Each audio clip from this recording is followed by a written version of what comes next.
హింస ద్వారా సమస్యలకు పరిష్కారం దొరకదు. హింసకు పాల్పడిన ఆయుధాలను తమ చెంత పెట్టుకున్న చట్టపరంగా ప్రభుత్వం వ్యవహరిస్తుందని అమిత్ షా గారు చెప్పడం జరిగింది. ఈ రోజు రాష్ట్ర ప్రభుత్వంలో ఉన్న సంస్థలే కాదు, కేంద్ర ప్రభుత్వానికి సంబంధించిన సంస్థలు కూడా ఈ యాంటీ నక్సల్స్ ఆపరేషన్స్ లో పాల్గొంటున్నారు. వీళ్ళకి సంబంధించిన సమాచారాన్ని కూడా ఎన్ఐఏ లాంటి సంస్థలు సంక్షిప్తంగా ఎక్కడికక్కడ సమాచారాన్ని సేకరిస్తున్నారు. ఆ సంస్థలు కూడా కఠినంగా వ్యవహరిస్తాయి. కాబట్టి ఈ రోజు అజ్ఞాతవాసంలో ఉన్న నక్సలైట్లకు నా సూచన, విజ్ఞప్తి, నా పిలుపు ఒక్కటే. మనమందరం ప్రజాస్వామ్యంలో ప్రజాస్వామ్యబద్ధంగా ప్రజా సమస్యల్ని పరిష్కరించుకుందాం. తెలంగాణ రాష్ట్ర ప్రభుత్వం ఎల్లవేళలా మీతో చర్చించడానికి సిద్ధంగా ఉంది. అందుకే ఆయుధాలతో సహా మీరు ఈ రాష్ట్ర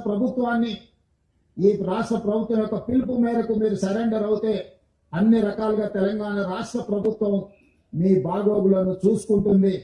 కేంద్ర ప్రభుత్వానికి కూడా నేను విజ్ఞప్తి చేసిన, అమిత్ షా గారు కూడా తెలంగాణ రాష్ట్ర ప్రభుత్వానికి స్వేచ్ఛ ఇచ్చిందో, ఆరోగ్యం విషయంలో, ఆర్థిక వెసులుబాటు విషయంలో, నివసించడానికి ఇంటి స్థలము, ఇల్లు నిర్మాణానికి ఆర్థిక పరమైన సహాయంలో కూడా మమ్మల్ని స్వేచ్ఛగా ముందుకు వెళ్ళమని అమిత్ షా గారు చెప్పిండు మొన్న జరిగిన చర్చల సందర్భంగా.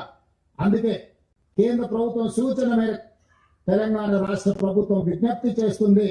ముప్పాలపు లక్ష్మణరావు గారు అలియాస్ గణపతి గారితో సహా, ఎందుకంటే కొండపల్లి సీతారామయ్య గారి తర్వాత నక్సలిజంలో అంత గుర్తింపు, ప్రజల యొక్క గుర్తింపు ఉన్న వ్యక్తి గణపతి గారు.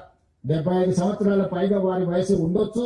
వారి ఆరోగ్య పరిస్థితి కూడా బాగలేదని మా అధికారులు నాకు చెప్పడం జరిగింది. వారి ఆరోగ్యానికి, వారి ప్రాణానికి వారు సరెండర్ అవుతే తెలంగాణ ప్రభుత్వం పూర్తిగా రక్షణ కల్పిస్తుంది. వారితో సహా సెంట్రల్ కమిటీ